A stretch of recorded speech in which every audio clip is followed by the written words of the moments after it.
Hello everybody. Hindi और English दो अलग अलग भाषाएं। तो आइए आज हम इन दो अलग अलग भाषाओं के बारे में और थोड़ा समझने की कोशिश करते हैं। हम आगे देखेंगे कि ये दो भाषाएं अलग अलग क्यों हैं, लेकिन आगे हम ये भी देखेंगे कि इन दोनों भाषाओं में क्या समानताएं हैं, और अगर उन समानताओं को हम अच्छे से समझते हैं तो हम हिंदी और इंग्लिश के बीच में एक अच्छा सामंजस्य बैठा सकते हैं जो हमारी मदद करेगा इंग्लिश को सीखने में। तो चलते हैं फर्स्ट स्लाइड पर और देखते हैं कि किस चीज के बारे में बात हो रही है वहां पर। वाक्य संरचना। तो जो ये वो पहली चीज है जो इन दोनों भाषाओं को कुछ हद तक अलग अलग करती है। पहले हम हिंदी वाले वाक्यों को देखते हैं। राहुल भोपाल में रहता है, वह कक्षा 5 का छात्र है, वह फुटबॉल खेल रहा है। आप कुछ कलर कोड्स भी देखेंगे। राहुल लाल में लिखा गया है, वह लाल में लिखा गया है। भोपाल में कक्षा 5 का छात्र और फुटबॉल ग्रीन में लिखा गया है। हम नीचे इसी सेंटेंस का ट्रांसलेशन भी देख सकते हैं। Rahul lives in Bhopal, he is a student of class 5, he is playing football. Colour code से हम ये तो पता कर सकते हैं कि हिंदी में जो शब्द है उनकी पोजीशन और इंग्लिश में उन्हीं शब्दों की पोजीशन में कुछ ना कुछ अदला बदली हुई है। सबसे पहले यहां पर चलते हैं। राहुल भोपाल में रहता है। सो यहां पर जो पहला शब्द है राहुल, इसका अपना एक महत्व है, इसकी अपनी एक विशेषता है, और इसकी जो पोजीशन है ये भी बहुत इंपॉर्टेंट है। इस पहले शब्द से हमें पता चल रहा है कि इस वाक्य में बात राहुल के बारे में हो रही है। जो आखिरी के 2 शब्द या 3 शब्द जो दिख रहे हैं आपको, उनसे पता चल रहा है कि जिस व्यक्ति या जिस विषय के बारे में बात हो रही है उस वाक्य में, उस विषय की क्या स्थिति है या फिर वह विषय क्या काम कर रहा है। तो इस तरह के जो शब्द हैं, रहता है, खेल रहा है या सिर्फ है, ये जो शब्द हैं इन्हें हम क्रिया कहते हैं हिंदी में। ये हमें किसी काम का होना बताते हैं, किसी स्थिति का होना बताते हैं। इन्हें इंग्लिश में हम वर्ब कहते हैं। ये जो फर्स्ट वर्ड हमने बताया था, पहला शब्द वाक्य में, इसे हम विषय कहेंगे और ये इंग्लिश में सब्जेक्ट कहलाता है। तो आप देख सकते हैं विषय और क्रिया। विषय सबसे पहले है शुरू में हिंदी में, और क्रिया सबसे आखिरी में है। बीच में कुछ और अन्य शब्द हैं। ये अन्य शब्द जो है वो आपको विषय के बारे में या क्रिया के बारे में कुछ और इंफॉर्मेशन देंगे और चीजें बताएंगे उनके बारे में। हम चलते हैं अब इंग्लिश की तरफ। Rahul lives in Bhopal. तो हम देख सकते हैं कि राहुल जो हमारा विषय था, जिसे हम इंग्लिश में सब्जेक्ट कहते हैं, वो अपनी जगह पे है। वो भी अभी भी वाक्य का, सेंटेंस का सबसे पहला शब्द है। लेकिन जो यहां पर आखिरी में हुआ करते थे शब्द क्रिया, रहता है, जो कि यहां पर ट्रांसलेट होकर लिव्स बन जा रहा है। अब ये ट्रांसलेशन कैसा हो रहा है ये आप टेंसेस में देखेंगे कि रहता है लिव्स क्यों बन रहा है, या खेल रहा है इस प्लेइंग क्यों बन रहा है, ये हम बाद में देखेंगे। अभी हमें समझना है कि पोजीशन ऑफ वर्ड्स क्या चेंज हो रही है। जो सब्जेक्ट है वो तो आप कह सकते हैं अपनी जगह पर रहा है, लेकिन जो वर्ब है, क्रिया है, वो हिंदी में आखिरी में थी और इंग्लिश में सब्जेक्ट के जस्ट बाद में आ गई है। मतलब सब्जेक्ट को वो फॉलो कर रही है। Rahul lives in Bhopal, he is a student of class 5, he is playing football. ये सारे जो शब्द आप इस कलर में देख रहे हैं, बैंगनी कलर में, ये सारे शब्द आपके क्रिया का काम कर रहे हैं, वर्ब का काम कर रहे हैं। यहां पर आप देख सकते हैं जो अन्य शब्द हैं भोपाल में, इनका ट्रांसलेशन हो रहा है इन भोपाल। तो एक तो अगेन कुछ सीक्वेंस चेंज हुआ है, उसको आगे देखेंगे, लेकिन ये शब्द वाक्य के आखिरी में पहुंच गए इंग्लिश में। तो ये वाक्य संरचना आपको ध्यान में रखनी होगी जब आप हिंदी से इंग्लिश में सीधा ट्रांसलेट करो। जब आप इंग्लिश से हिंदी में ट्रांसलेट करोगे और संरचना नहीं भी पता होगी तो कॉमन सेंस से आप ये सेंटेंस बना लोगे। लेकिन जब हम सिर्फ डिक्शनरी यूज करके या फिर सिर्फ हिंदी वाले शब्दों का अंग्रेजी में जो अनुवाद है उसका इस्तेमाल करके जब हम वाक्य बनाएंगे तब हम गलती कर सकते हैं, तो हमें ध्यान में रखना होगा। तो जब आप बाकी चीजें पढ़ लेंगे, टेंसेज, ये जो मैं का ट्रांसलेशन इन हो रहा है और इसकी पोजीशन चेंज हो जा रही है, ये सब जब पढ़ लेंगे और जब आप ट्रांसलेट करेंगे किसी भी चीज को, तो ये बड़ा मददगार होगा ये रूल। सो हम याद रखेंगे, हिंदी में विषय, अन्य शब्द, क्रिया जिसे हम सब्जेक्ट, अदर वर्ड्स, ये आप बाकी सारे लेक्चर्स में देखेंगे, प्लस वर्ब जैसा कुछ दिखेगा हमें हिंदी में। इंग्लिश में ये चीज चेंज हो जाएगी एस वी ओ में। एस हो गया सब्जेक्ट, ओ हो गया अदर वर्ड्स, वी हो गया वर्ब। सो हिंदी में ये चीज होगी एस ओ वी, इंग्लिश में ये चीज बन जाएगी एस वी ओ। सब्जेक्ट के बाद वर्ब आएगा हमेशा, सब्जेक्ट के तुरंत बाद वर्ब आता है, और जो अन्य शब्द होते हैं जो हमें सब्जेक्ट या वर्ब के बारे में कुछ और बता रहे होते हैं वो आखिरी में चले जाते हैं। चलते हैं नेक्स्ट स्लाइड पर, देखते हैं वहां पर क्या है। संबंध बोधक, प्रीपोजिशन टू पोस्ट पोजिशन। यहां पर सबसे पहले आप कुछ शब्दों को पहचानें, कुछ शब्दों को देखें, और फिर हम बात करते हैं उन शब्दों का क्या हो रहा है। हमने यहां पर अंडरलाइन और हाईलाइट कर रखा है, ने, को, पेन, से यहां पे हमें से को हाईलाइट करना था। बाजार, अब इन्हीं को हम जब ट्रांसलेट कर रहे हैं तब भी हम देखते हैं राम किल्ड रावण, ये इस सेंटेंस का ट्रांसलेशन है, राम ने रावण को मारा। तो यहां पर जो राम है वो तो राम का ट्रांसलेशन हो रहा है, रावण जो है वो रावण बन जा रहा है इंग्लिश में जाकर। मारा जो है उसका ट्रांसलेशन अगर आप पूछेंगे तो किल्ड होगा, ये भी आप टेंसेस में सीखेंगे। इस ने और इस को का ट्रांसलेशन हमें नहीं दिख रहा है यहां पर, या तो सेंटेंस गलत है या फिर हमें कोई दूसरी चीज समझने की जरूरत है। नेक्स्ट सेंटेंस देखते हैं, राहुल पेन से लिखता है, Rahul writes with a pen. मैं बाजार जा रहा हूं, I am going to the market.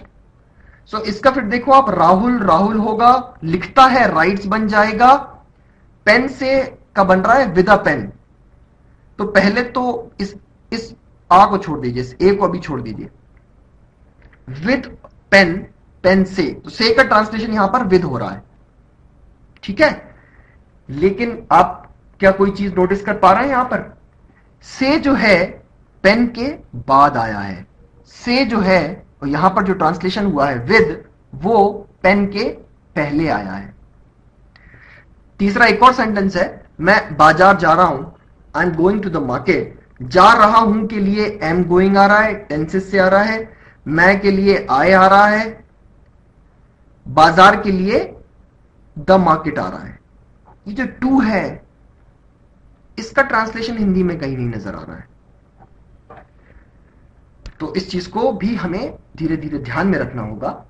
तो यहां पर दो चीजें हमने आपको बताई, कुछ शब्दों का ट्रांसलेशन नहीं हो रहा है, ने को का कोई ट्रांसलेशन नहीं हो रहा है, पहली चीज। दूसरी चीज, जो पोजीशन है शब्दों की वो बदल जा रही है।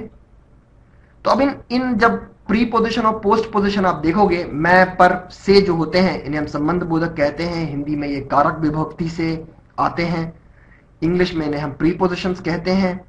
ये हमारे सब्जेक्ट की पोजीशंस के बारे में हमें कुछ बताता है, खैर वो डिटेल्स में नहीं जाएंगे। प्री पोजीशन जो है, इसमें से आप इस प्री शब्द को नोट करें। प्री का मतलब होता है पहले। आप जिस शब्द से ये शब्द, ये प्रीपोजिशन एसोसिएटेड होता है, ये उस शब्द के पहले आता है, प्री आता है इंग्लिश में। लेकिन हिंदी में ये चीज बाद में आती है, जिसे हम, तो प्री अगर पहले है तो पोस्ट बाद में होगा। तो इसीलिए हम हिंदी में इस तरह के शब्दों को पोस्ट पोजीशन भी कहते हैं, और शुद्ध हिंदी में तो संबंध बोधक कहा जाता है, जो मैंने आपको बताया। तो यहां पर जब आप डिटेल लेक्चर्स को देखेंगे, क्रैश कोर्स को देखेंगे, तब आपको बताया जाएगा कि इनका ट्रांसलेशन क्यों नहीं हो रहा है और आपको कैसे याद रखना है। इससे का ट्रांसलेशन विद हो रहा है, इसको कैसे याद रखना है, और ये जो टू एंट्री मार रहा है यहां पर, जबकि हिंदी में ये टू नहीं होता है, उसको कैसे याद रखना है। तो ये सारी बातें वहां की गई हैं। तो इन समस्याओं का समाधान क्रैश कोर्स और डिटेल लेक्चर्स में मिलेगा। ध्यान से उन लेक्चर्स को देखिए, समय निकालिए। नेक्स्ट ऐसी एक और चीज आपको बताते हैं, आपको यहां पर कुछ शब्द लाल रंग में दिख रहे होंगे, आ, द, एन। इन शब्दों को हम आर्टिकल कहते हैं इंग्लिश में, और हिंदी में अगर इनको पूछा जाए तो इन्हें उपपद या संकेतवाचक विशेषण। विशेषण विशेषण किसी संज्ञा मतलब किसी नाम के बारे में हमें अतिरिक्त जानकारी देता है। तो संकेतवाचक विशेषण मतलब ये जो शब्द हैं आर्टिकल्स ए, एन और द, ये तीनों शब्द जो हैं कुछ तो हमें संकेत देते हैं। वो तो ठीक है, प्रॉब्लम कुछ और है। प्रॉब्लम ये है कि अगर हम ट्रांसलेशन देखेंगे, फिर से राहुल पेन से लिखता है, Rahul writes with the pen, पहले भी बताया सबका ट्रांसलेशन है। इस आ का या ए का ट्रांसलेशन हिंदी में जो है नहीं है, कोई भी शब्द नहीं है। पेन से लिखता है दोनों राइट्स होगा। ईमानदारी सर्वोत्तम नीति है, honesty is the best policy, ये हमने काफी बार सुन रखा है, अंग्रेजी का काफी फेमस सेंटेंस है। तो यहां पर आप देखोगे कि ईमानदारी तो ऑनेस्टी हो गया, इज है हो गया, पॉलिसी का मतलब नीति हो गया, सर्वोत्तम बेस्ट हो गया, बट द का कोई ट्रांसलेशन ही नहीं है। हरीशचंद्र एक ईमानदार व्यक्ति थे, Harishchandra was an honest man, यहां पर ये एन आ गया है और हिंदी में इसके लिए हमें एक शब्द मिल गया है, एक। तो आप देखेंगे कहीं कहीं ये जो शब्द है एन और या फिर आ, ये हमें इस एक जैसी भावना को बताते हैं। या दा का ट्रांसलेशन क्या होता है, दा कब इस्तेमाल किया जाता है, ये सारी बातें आर्टिकल्स वाले लेक्चर्स में कवर किया गया है। यहां पर आपको सिर्फ एक ट्रेलर दिखाया जा रहा है ताकि आपको समझ में आए कि क्या प्रॉब्लम्स हैं, उन्हें कैसे टैकल करना है, ये आप आर्टिकल वाले लेक्चर में देखिए। मैं बाजार जा रहा हूं, गोइंग टू द मार्केट। अब इस सबका ट्रांसलेशन होगा, इस दा का कोई ट्रांसलेशन नहीं होगा। यहां पे दा का कोई ट्रांसलेशन नहीं होगा, इस ए का कोई ट्रांसलेशन नहीं होगा, और आपको कभी ये एक दिखेगा भी नहीं। ये तो मैंने सिर्फ एक एग्जाम्पल के हिसाब से बता दिया है। अब अगर आप बोलेंगे हरीशचंद्र ईमानदार व्यक्ति थे, तो भी वाक्य सही है, सेम सेंस कर रहा है जो अभी वो इस एक शब्द के साथ कर रहा है। इनकी गुत्थी सुलझाने के लिए, इस मिस्ट्री को सॉल्व करने के लिए आपको आर्टिकल्स को अच्छे से समझना होगा। पहले आप क्रैश कोर्स के आर्टिकल्स वाले लेक्चर्स को देखेंगे जो मदद करेगा आपको पढ़ने में, फिर आप डिटेल्ड लेक्चर्स वाले आर्टिकल को देखेंगे। एक और शब्द जो काफी परेशानी क्रिएट करता है इस ट्रांसलेशन वाली प्रोसेस में, क्रिया विशेषण। क्रिया के बारे में हम एक बार बात कर चुके हैं। वो शब्द जो किसी काम का या स्थिति का होना बताते हैं। खेलने, खेल रहा हूं, खेलता हूं, इस तरह के जो शब्द होते हैं, जा रहा हूं, जाता हूं। विशेषण मैंने बताया अभी आपको, विशेषण क्या होता है, जो किसी संज्ञा, किसी नाम की विशेषता या उसके बारे में अतिरिक्त कुछ बताता है। क्रिया विशेषण, क्रिया की विशेषता बताने वाले शब्दों को हम क्रिया विशेषण कहते हैं। इंग्लिश में इन्हें एडवर्ब्स कहा जाता है। हिंदी में अगर आप पूछेंगे क्या होते हैं, कल, कभी नहीं, बहुत, इस तरह के जो शब्द होते हैं, जल्दी से, इस तरह के जो शब्द होते हैं, वो सारे शब्द क्रिया विशेषण होते हैं। तो एक बार ट्रांसलेशन, मैं कल जाऊंगा, आई विल गो टुमारो। उसने शेर कभी नहीं देखा है, he has never seen a tiger. वह बहुत तेज दौड़ा, ही रैन वेरी फास्ट। यहां पर जो भी हिंदी वाले वाक्य में शब्द हैं उनका ट्रांसलेशन हो रहा है। मैं आए, कल जो है वो टुमारो बन गया है आखिरी में। जाऊंगा के लिए विल गो आ रहा है, ये टेंसेस के कारण आ रहा है। टेंसेस देखेंगे तो ये क्लियर हो जाएगा कब कौन से शब्द आएंगे। लेकिन यहां पर ऐसा कोई भी शब्द नहीं है जिसका ट्रांसलेशन नहीं हो रहा है। तो प्रॉब्लम क्या है? दूसरा सेंटेंस, उसने शेर कभी नहीं देखा है, he has never seen a tiger. वह बहुत तेज दौड़ा, ही रैन वेरी फास्ट। प्रॉब्लम बस ये आ रहा है कि हमने कहा है ये हमारी क्रिया का विशेषण है, एडवर्ब्स, कुछ ना कुछ वर्ब से रिलेशन है इसका। तो यहां पर प्रॉब्लम जाता है पोजीशन का। आप देखोगे गो के बाद आ रहा है टुमारो, गो हमारी क्रिया है एक तरह से। यहां पर विल गो, दोनों शब्दों को देखते हैं, ये हमारे क्रिया के काम कर रहे हैं, वर्ब के काम कर रहा है। इनके बाद आ रहा है ये शब्द का ट्रांसलेशन।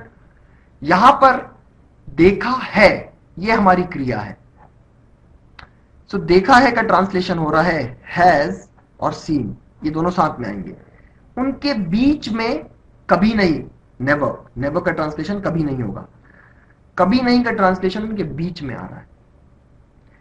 यहां पर हमारी क्रिया क्या है? दौड़ा, दौड़ा हमारी क्रिया है। तेज, ये भी एक क्रिया विशेषण है। और किसी क्रिया विशेषण की विशेषता बताना भी क्रिया विशेषण का काम है।